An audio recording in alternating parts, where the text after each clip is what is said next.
जी welcome back. सत सवेरा में एक मरतबा फिर से आपको कहेंगे खुशामदीद। आज का पहला टॉपिक जिस पर गुफ्तगू का सिलसिला जारी है, जिसमें हम तालीम के मयार को बेहतर बनाने के हवाले से बात करें। कितना ज़रूरी है कि हम तालीमी मयार को बेहतर बनाने के लिए एफ़र्ट्स करें, इसको सोचें, इंटरेस्ट डेवलप करें। और इसके साथ साथ जब हम एफ़र्ट्स करने की बात करते हैं तो फिर हमने ये देखना होता है कि किस तरह से तालीमी मयार को बेहतर बनाया जा सकता है और इसमें टीचर्स का क्या किरदार है, टीचर्स की ट्रेनिंग कितनी ज़रूरी है, उनको किस तरह से ट्रेन किया जा सकता है, उनके अंदर कौन कौन सी जो है वो ऐसी खसूसियात डेवलप की जा सकती हैं कि जिसके ज़रिए वो तालीमी मयार को बेहतर बना सकें। इस पर हम ब्रेक पे जाने से कबल बात कर रहे थे डॉक्टर माजिद से। उन्हीं से गुजारिश करेंगे कि वो अपनी बात को कंप्लीट करें। डॉक्टर साहब, वो जो आउटपुट और आउटकम वाली बात हो रही थी उसमें 3 लूप होल्स का जिक्र किया था आपने। जी, एक तो सबसे पहले जो कॉलर ने बात की कि GPA is also very important. I totally agree कि बिल्कुल परसेंटेज और जीपीए इज इंपॉर्टेंट, क्योंकि आपने आगे एडमिशन भी तो लेना है और वो मेरिट को भी तो आपने देखना है। और आपको उस दरवाजे से अंदर तभी आने दिया जाएगा जब आपके मिनिमम इतना जीपीए होगा और तभी आप आएंगे। I totally agree. लेकिन यहाँ मैं ज़रूर ऐड करना चाहूँगा, और जो कॉलर है ख़ासतौर पे उनके लिए और जो बाकी व्यूअर्स हैं, कि जब आपकी स्किल इन्हांसमेंट होगी, जब आपकी कैपेसिटी बिल्डिंग होगी, जब आपकी कॉम्पिटेंसी बेहतर होगी, तो आप आसानी से वो जीपीए स्कोर कर सकते हैं। ठीक। तो लर्निंग इज मोर इम्पॉर्टेंट। बजाय ये कि हम मार्क्स के पीछे पड़ जाएं, तो हम why not we focus more on learning. तो उसका आगे जाके यकीनन जीपीए पे भी इम्पैक्ट होगा। तो दोनों इंटर रिलेटेड हैं। तो बजाय ये कि पहले हम जीपीए को देखें, हम पहले लर्निंग को देख लेंगे। एक तो मेरा ये कमेंट होगा। और बाकी उन्होंने जो बात की बिल्कुल बहुत अच्छी उन्होंने बातें की। अब जहाँ तक लूप की बात हो रही थी, तो देयर आर 3 लूप्स जब हम लर्निंग की बात करते हैं, single, double and triple loop of learning.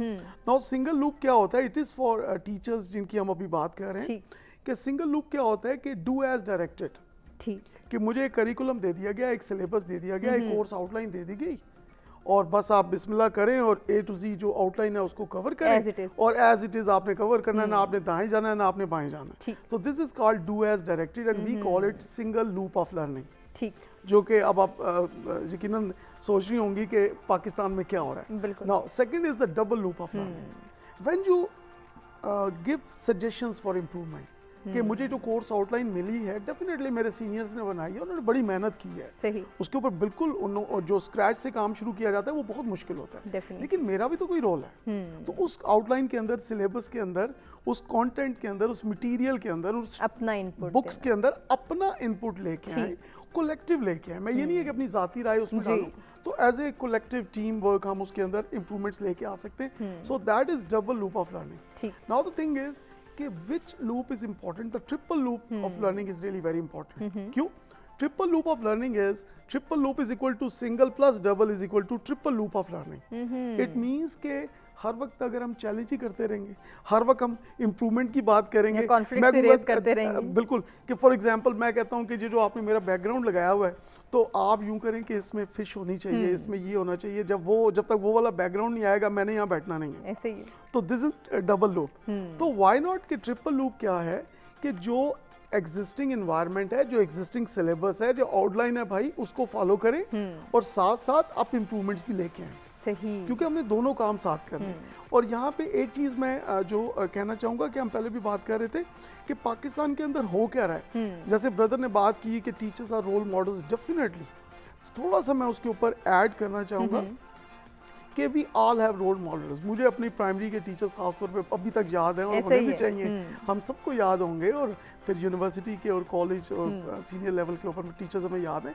तो जब हम रोल मॉडल्स की बात करते हैं, तो वो रोल मॉडल्स होने के बावजूद हो क्या रहा है, हमें तरह ये देखने की जरूरत है कि पाकिस्तान में वो वाली इम्प्रूवमेंट क्यों नहीं आई। हमारे टीचर्स चाहिए थी। बिल्कुल, कि जो हमारे वो जो मेरे बचपन के टीचर्स थे, मैं समझता हूँ कि उस वक्त एजुकेशन जो थी उसका बिजनेस के साथ कोई ताल्लुक नहीं था। I am talking about 80s and 70s की हम बात कर रहे हैं। अगर आप 2020 के साथ उसको कंपेयर करें, मैं जनरली बात कर रहा हूँ, सबकी बात नहीं कर रहा। There are institutions, there are people in Pakistan जो कि बहुत ज़्यादा डेडिकेटेड हैं, बट एज ए टोटल हम बात करते हैं। तो बात ये है कि वो रोल मॉडल्स होने के बावजूद पाकिस्तान के अंदर इतने ज़्यादा सेक्टर्स के अंदर प्रॉब्लम्स हमें क्यों नज़र आ रही हैं। तो इसका मतलब है कि रोल मॉडल के अलावा भी कोई बात होनी चाहिए। And that is we should not become the carbon copies. Like for example कि मुझे एक पर्सन अच्छा लगता है, तो मैं उसी की तरह काम करना शुरू कर देता हूँ, उसको कॉपी सही। करना शुरू कर देता हूँ। तो इसका मतलब ये है कि यहाँ पे फाइनल मैं कमेंट करना चाहूँगा कि लाइक फॉर एग्जांपल अगर टेक्स्ट बुक को मैं पूरा याद कर लूँ, I can score the highest GPA in exam. मैं अपने टीचर को पूरी तरह कॉपी कर लूँ और उसी तरह प्रेजेंट करूँ, उसी तरह वर्बल नॉन वर्बल कम्युनिकेशन हो, तो I can get highest score in the university और मेरे ख्याल में पूरे बोर्ड के अंदर। बिल्कुल। लेकिन हो क्या रहा है कि हम in most cases in our country we are unfortunately developing the carbon copies. तो हमें इस चक्कर से निकलना है। तो हमें क्या करना है कि हमने अपना पॉइंट ऑफ व्यू देना है। तो लास्ट इसमें मेरा कमेंट ये होगा कि आई एम नॉट सेइंग कि text books are not important, I am not saying teachers are not important. सही। टेक्स्ट बुक्स और टीचर्स की वजह से हम सब लोग यहाँ पे मौजूद हैं, लेकिन हमें इससे एक स्टेप आगे जाने की जरूरत है कि मैं कहाँ हूँ, आप कहाँ हैं, वो या सब मैं क्या कर सकता हूँ जिससे बेहतरी के चांसेस हों, जिससे इम्प्रूवमेंट आ सके और तालीमी मयार बेहतर बन सके। डॉक्टर माजिद ने बहुत ही अच्छी बात की है और हम आपसे भी कहेंगे कि आप भी अपना पॉइंट ऑफ व्यू हमारे साथ शेयर कर सकते हैं। कोई सजेशन आपके माइंड में हो, कोई सोल्यूशन आपके माइंड में हो, या फिर आप हमें बताना चाहेंगे किस तरह से तालीमी मयार को बेहतर बनाने की गुंजाइश है, तो ज़रूर पार्टिसिपेट करें, लाइव कॉल करें, पार्टिसिपेट करें और अपना पॉइंट ऑफ व्यू हमारे साथ शेयर करें। डॉक्टर फरहत, जैसे कि डॉक्टर माजिद से बात हुई थी और बहुत अच्छी पॉइंट्स उन्होंने जो हैं वो हाईलाइट किए, मैं चाह रही हूँ थोड़ा सा उन्हीं को हम डिस्कस करें कि जहाँ हम टीचर्स की बात करें, टीचर्स को अपॉइंट करने की बात करें, टीचर्स की ट्रेनिंग की बात करें, वहाँ ये जो एक ख़ास हमने परसेप्शन बनाई हुई है कि सिर्फ क्वालिफाइड इंसान होगा तो वो टीचर बन सकता है, इसके लिए ट्रेनिंग या उसकी पर्सनालिटी ट्रेट्स में बहुत सारी और खुसूसियात होना या फिर उसके अंदर एक अंडरस्टैंडिंग होना कि मैं इस प्रोफेशन का इंतखाब क्यों कर रहा हूँ, मैंने क्यों ये वाला प्रोफेशन चूज़ किया, ये फील्ड मेरे लिए अप्रोप्रिएट है नहीं है। बहुत सारे ऐसे ग्राउंड्स हैं जिन पर काम करने की ज़रूरत है जो कि नहीं किया जा रहा। मैं चाह रही हूँ थोड़े सा आप भी इसको डिस्कस करें। जी, आपने बहुत ही अच्छा सवाल पूछा है। और देखें, टीचर जो है वो भी एक इंसान है और ख़ामियाँ और खूबियाँ जो है वो तो हर इंसान में मौजूद हैं, लेकिन चूँकि हमारा जो किरदार है वो बहुत अहम है, तो इसलिए हमें अपनी खूबियों को बढ़ाना है और ख़ामियों पे हावी करना है, क्योंकि हमने माशरे में एक रोल मॉडल का किरदार अदा करना है। तो जहाँ तक टीचर्स की ट्रेनिंग की का ताल्लुक़ है, तो जैसे सलमान अली ने भी पहले इस पर रोशनी डाली थी कि जब कोई इंसान अपने लिए इस प्रोफेशन का जो है वो इंतखाब करता है, सबसे पहले तो उसको ये सोचना चाहिए कि उसका एप्टीट्यूड है वो टीचर बनने वाला या नहीं। तो अगर वो ये समझता है कि उसके अंदर वो काबिलियत है, उसका वो एप्टीट्यूड है एक उस्ताद बनने का, तो उसको फिर इस फील्ड को अपने लिए मुंतखब करना चाहिए। वरना ना आपको मालूम है कि बहुत सी दूसरे जो हैं वो प्रोफेशंस भी हैं, वो जहाँ बेहतरी समझते हैं उस तरफ को जा सकते हैं। सही। लेकिन डॉक्टर फरहत, हमारे यहाँ ये कॉन्सेप्ट नहीं है कि हम किसी का एप्टीट्यूड जज करें या फिर अपने एप्टीट्यूड को जो है वो मलहूज़े खातिर रखते हुए किसी फील्ड का, किसी प्रोफेशन का इंतखाब करें। हमारे यहाँ तो अनफॉर्चुनेटली मुझे बहुत अफसोस के साथ ये बात कहनी पड़ती है कि टीचर्स बाय चांस ज़्यादा हैं rather than teachers by choice. जी बिल्कुल, मैं पहले भी यही बात कर रही थी। असल में हमारे यहाँ बहुत से जो हमारे फ़ैसले होते हैं वो हालात के रहमो करम पे छोड़ दिए जाते हैं। जैसे अगर इवन आप तालीमी मैदान में भी देख लें, आपने मैट्रिक की है, उसके बाद इंटर का इम्तिहान पास किया, इंटर में भी आपको सम टाइम अगर आप इंजीनियरिंग की फ़ील्ड चूज़ करना चाहते हैं तो आपके वालिदैन चाहते हैं कि आप मेडिकल की तरफ चले जाएँ। तो ये भी जो फ़ैसला है वो आपको अपने वालिदैन की वजह से जो है वो अपनाना पड़ता है। इसके बाद जब आगे अब चलें, हमें मालूम है कि अब निज़ाम तालीम जो है उसमें काफ़ी हद तक तब्दीली आ चुकी है। वो ये कि जब आप इंटर के बाद जो है यूनिवर्सिटी लाइफ में चले जाते हैं, इससे पहले ये होता था कि 2 साल आपने बीए की डिग्री करनी होती थी, अब उसको बीएस में कन्वर्ट कर दिया गया है ताकि वो जो इंटरनेशनल स्टैंडर्ड्स हैं, जो तकाज़े हैं, उनके साथ इसको अलाइन कर दिया जाए। तो ये जो 4 साल हैं ये बहुत अहम हैं और इन 4 सालों में भी स्टूडेंट्स को जो है वो बड़ा मुश्किलात होती है। स्पेशली जो पहले साइंस के स्टूडेंट्स होते हैं, उनको अब मालूम नहीं कि आगे चल के उन्होंने सोशल साइंसेस की तरफ चले जाना है या उन्होंने वही जो है वो नेचुरल साइंसेस का इंतखाब करना है अपने लिए। तो इसी तरह इसी को हम रिलेट कर सकते हैं प्रोफेशन के साथ। अब वो 4 साल की डिग्री के बाद जाहिर है आपने अपने लिए कोई ना कोई शोबा जो है वो मुंतखब करना है जी। तो शायद एक तासुर हमारे मुल्क में ये भी है कि टीचर्स जो हैं वो सबसे आसान पेशा है। अगर और कोई आपको काम नहीं है तो आप जो हैं वो किसी भी टीचिंग कर लें, आप किसी प्राइवेट स्कूल में चले जाएं। ऑलरेडी जो है माजिद साहब उन्होंने बात की है कि ये कॉरपोरेट सेक्टर बन गया है, ये तालीम व तरबियत या जो इसके दूसरे बुनियादी मकासद थे वो पीछे रह गए और पैसा कमाना जो है वो अव्वलीन तरजीह बन गया। तो इन सब बातों को अगर देखा जाए तो इस शोबे को फॉर ग्रांटेड जो है वो लिया जाता है। तो इस वजह से कुछ ऐसे लोग जो हैं वो इस फील्ड में आ जाते हैं जो मैं नहीं समझती कि उनका शायद एप्टीट्यूड नहीं होता, वो हालात के अगेन रहमो करम की वजह से जो है वो इसका इंतखाब कर लेते हैं। तो वो आगे चल के भी अपने इस पेशे के साथ वो सलूक नहीं कर सकते जो कि उनको करना चाहिए, क्योंकि उनको नहीं मालूम कि उनका ताल्लुक़ जो है वो यंग जनरेशन के साथ है। और अगर हम पाकिस्तान की एग्जांपल लें तो हमें पता है कि पाकिस्तान जैसे मुल्क में यहाँ पे तो यूथ पल्ज है, 64% तो आपकी यूथ है। और किसी मुल्क की जो तरक्की है उसका जो राज है वो भी इसमें पिन्हा है कि उसकी जो यंग जनरेशन है वो किस तरह से है और वो क्या किरदार अदा करेगी आगे फ्यूचर में जाके। तो इस यहाँ से ये बिल्कुल बुनियादी जो लेवल है इसी से ही सोचना है कि जो ये सिलेक्शन प्रोसेस है उसके अंदर ही इस चीज़ को बहुत ज़्यादा शफाफ बना दिया जाए। जब शफाफियत का उनसर जो है वो इस पे सिलेक्शन प्रोसेस में जो है वो गालिब होगा तो डेफिनेटली जो बाकी अनासर होंगे वो पीछे रह जाएंगे। उन लोगों का ही इंतखाब होगा जो वाकई ही इस शोबे के साथ अपने आप को मुंसलिक करना चाहते हैं और अपना फ्यूचर इसमें देखते हैं। क्योंकि मेरे ख्याल में ये बहुत ही मुश्किल प्रोफेशन है, क्योंकि एक उस्ताद होने में आपको सिर्फ ये काम नहीं है कि आपने 1-1.5 घंटे की क्लास पढ़ानी है या आपने जो एक आपका रटा रटाया लेक्चर है वो आपने जाके 30-40 बंदों के सामने बोल देना है। नहीं, इसके बियॉन्ड भी आपकी बहुत सी जिम्मेदारियां हैं।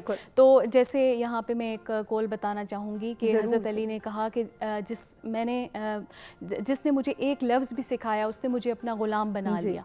अब इसको हम इससे इन्फर कर सकते हैं कि ग़ुलाम अब ये नहीं कि वो जो स्लेवरी का कॉन्सेप्ट था, बल्कि ये है कि जिससे आप कोई भी नई चीज़ सीखते हैं तो आपके दिल में उसके लिए बहुत ज़्यादा एहतराम आ जाता है। तो जिद्दत पसंदी बहुत ज़रूरी है, क्योंकि अगर हम दुनिया भर में देखें तो हमें ये मालूम होता है कि नए नए जो है वो तरीके अडॉप्ट किए जा रहे हैं। हमें ये कोविड आने से पहले शायद इस बात का इदराक नहीं था कि हम एक ऐसे हालात से गुजरेंगे या इसको जो है ऐसे चैलेंजेस का हमें सामना होगा जहां हमें फ़ेस टू फेस टीचिंग जो है वो ऑनलाइन टीचिंग की तरफ चली जाएगी। और हमारा मुल्क इसके लिए बिल्कुल तैयार नहीं था। बिल्कुल, ना ही हमारे बच्चे डिस्टेंट लर्निंग को समझ पा रहे हैं, ना ही टीचर्स। ये भी हम देख रहे हैं कि दोनों एंड्स पे हमें कॉन्फ्लिक्ट्स नजर आ रहे हैं। जी, अब इंटरनेशनल लेवल पे अगर आप देखें तो जैसे सलमान अली जो हैं वो भी एक बाहर की यूनिवर्सिटी से तालीम हासिल कर रहे हैं और वो भी आपको बेहतर तरीके से बता पाएंगे कि जैसे ही ये कोविड आया और लॉकडाउन हो गया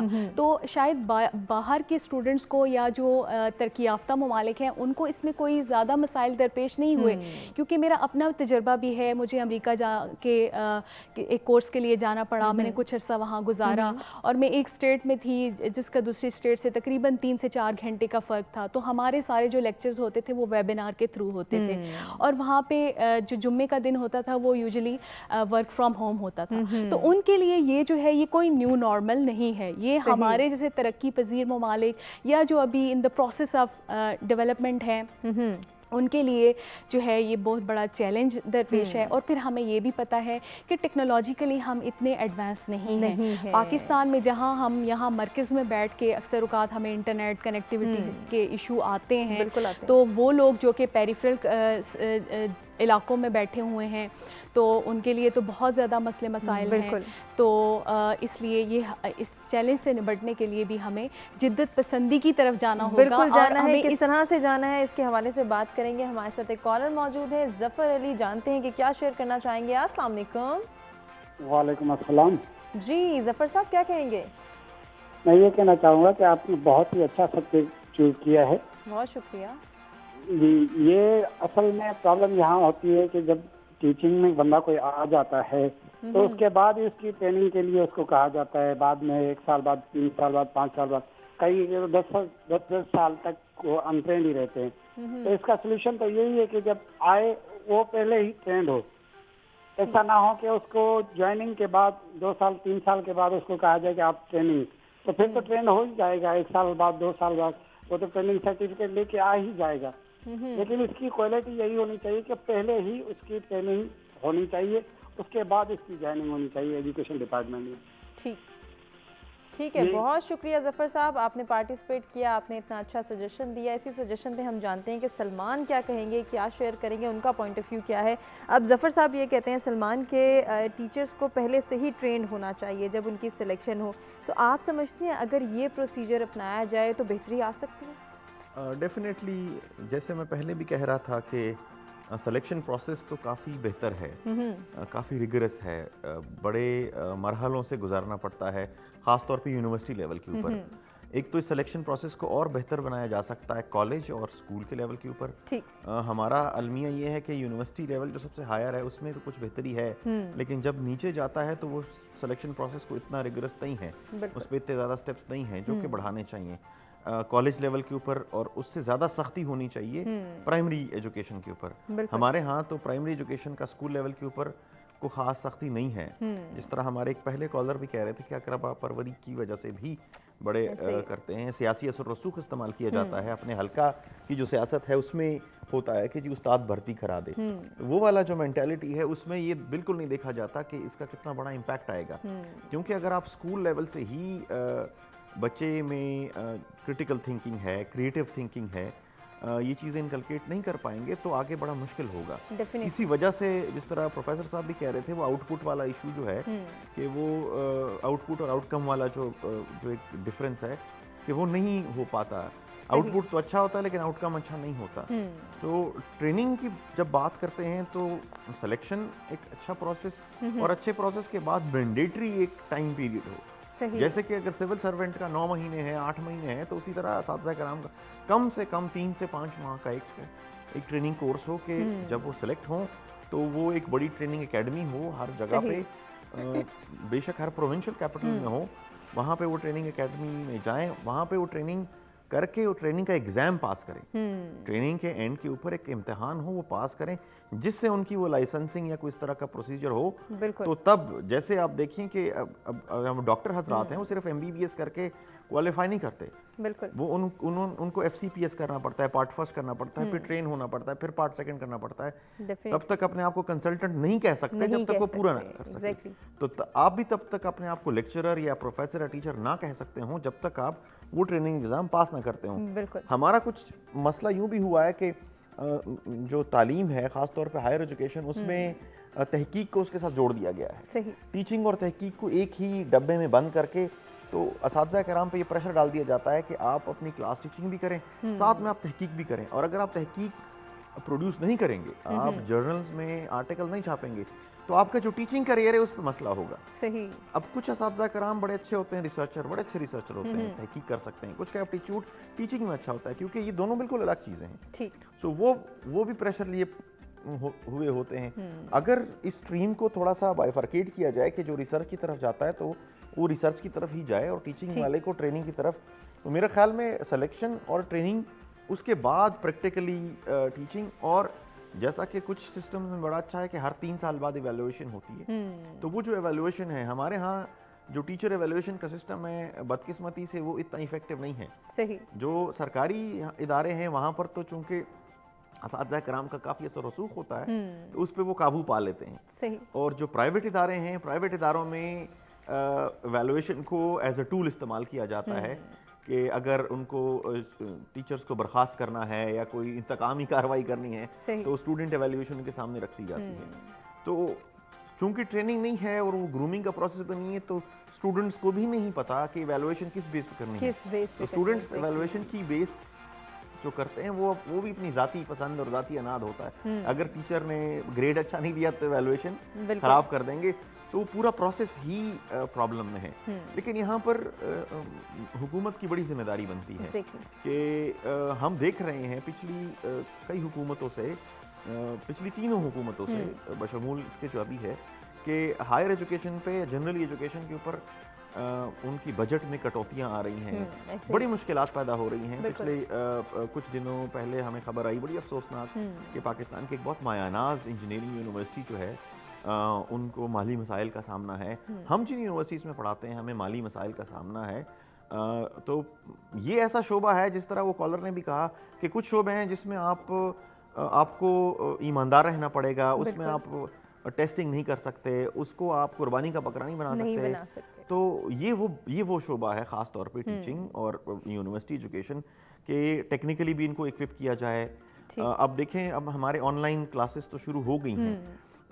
ठीक है कि मजबूरी है, एक दुनिया में पैंडेमिक है, असातिज़ा कराम को भी समझने की ज़रूरत है, उनको अपने आप को उसके साथ अलाइन करने की ज़रूरत है, तलबा को भी समझाने की ज़रूरत है। लेकिन वो तलबा जो बेचारे उस वक़्त से चीख रहे हैं, अपनी आवाज़ बुलंद कर रहे हैं कि हमें इंटरनेट की कवरेज ही नहीं मिल रही, जो दूर दराज इलाके हैं पाकिस्तान के तूलो अर्ज़ में, बलूचिस्तान है, साबिका फाटा है, गिलगित-बल्तिस्तान कुछ इलाके हैं, इंटीरियर सिंध के कुछ इलाके हैं जहाँ पर कनेक्टिविटी इश्यूज़ हैं। तो हमारे जो इदारे हैं उनका फ़र्ज़ बनता है कि तलबा को कनेक्टिविटी हो, प्रोवाइड करें, क्योंकि कनेक्टिविटी बेसिक एक मसला है। अच्छा, ये स्टूडेंट्स के साथ साथ टीचर्स को भी प्रोवाइड करना बहुत ज़रूरी है, क्योंकि ऐसे मसाइल भी सामने आ रहे हैं कि जहाँ टीचर्स ऐसे प्रॉब्लम्स, ऐसे चैलेंजेस फेस करें, वहाँ उनकी सैलरी में डिडक्शन सामने आ रही है। तो बिल्कुल, टीचर्स को भी प्रोविजन बहुत ज़रूरी है और उसके साथ साथ इसको सस्ता करना भी ज़रूरी है, एक्सेसिबल करना भी ज़रूरत है, एक्सेसिबल हो और चीप हो, क्योंकि अगर इसकी भी कीमत अदा करनी पड़े और भारी कीमत और आपको सर्विस भी अच्छी नहीं मिले, तो मेरे ख्याल में पाकिस्तान टेलीकम्युनिकेशन अथॉरिटी को इसके ऊपर एक नई पॉलिसी बनानी चाहिए कि जो तालीमी मकासद के लिए इंटरनेट का इस्तेमाल है वो सब्सिडाइज्ड हो, वो हर किसी की पहुंच में हो, डाउनलोडिंग की स्पीड, जो भी जितने भी मसाइल हैं वो ना हो, क्योंकि हमें कुछ नहीं पता कि ये वायरस कैसे रिएक्ट करेगा, हमें इजाज़त मिलेगी फेस टू फेस की कि नहीं। इसमें तो कोई शक नहीं है कि फेस टू फेस टीचिंग की अफादियत जो है वो रिप्लेस नहीं की जा सकती, उसका कोई नेमुल बदल नहीं है। लेकिन अब मजबूरी है, तालीमी अमल को भी जारी रखना है, तलबा का कैरियर है। तकरीबन हम 6 माह जो हैं पीछे जा चुके हैं, कोशिश कर रहे हैं कि वो कवर किया जाए, उस कमी को कवर किया जाए, और कुछ वक्त भी लगेगा। लेकिन अगर ट्रेनिंग हमारे पास हुई होती, पहले हमारी ट्रेनिंग एकेडमीज होती जो प्रॉपर से, तो शायद हमें कुछ, जैसा कि मैम फरमा रही थी कि बाहर की दुनिया को इतना मसला नहीं हुआ, क्योंकि उन्होंने सिस्टम इन प्लेस किए हुए थे। अल्लामा इकबाल यूनिवर्सिटी का हमारे पास बहुत अच्छा मॉडल है, उन्होंने पाकिस्तान के तूल अर्ज़ तक तालीम को पहुंचाया है, डाक के जरिए, सिस्टम के जरिए। पहले तो इंटरनेट नहीं था, खतो किताबत के जरिए, सेमिनार्स के जरिए, तो एक मॉडल मौजूद था, इसको डिजिटाइज करने की जरूरत थी। अगर ये डिजिटाइज, हमारे पास बहुत अच्छा मॉडल था, इसको डिजिटाइज कर लेते तो फिर इतने प्रॉब्लम्स ना आते। सलमान, कंटिन्यू करेंगे, हमें एक ब्रेक पे जाने पड़ना है, लेकिन ब्रेक पे जाने से कल हमारे साथ एक कॉलर हैं, अजहर अली, देखते हैं क्या शेयर करेंगे। अस्सलाम वालेकुम अजहर। कॉल ड्रॉप हो गई है अजहर, आप दोबारा कॉल करें, पार्टिसिपेट करें और ज़रूर हमें सजेस्ट करें कि आपके जहन में कौन से सजेशंस हैं, किस तरह से तालीमी मयार को बेहतर बनाया जा सकता है, टीचर्स की ट्रेनिंग और काउंसलिंग कितनी ज़रूरी है। और इसके साथ साथ आज का जो हमारा दूसरा टॉपिक है जिसके ऊपर हम बात करेंगे, जिसके हवाले से जानेंगे कि टीचर्स बच्चों की ग्रूमिंग किस तरह से कर सकते हैं। जहाँ तालीम की इंपॉर्टेंस को हमने उजागर करना है, वहीं तरबियत के हवाले से भी बात करनी है, और तालीम और तरबियत दोनों मिलके एक इंसान को एक फाल किरदार बना सकते हैं सोसाइटी का। तरबियत के हवाले से बात करेंगे, ब्रेक के बाद हाजिर होते हैं, कंटिन्यू करते हैं।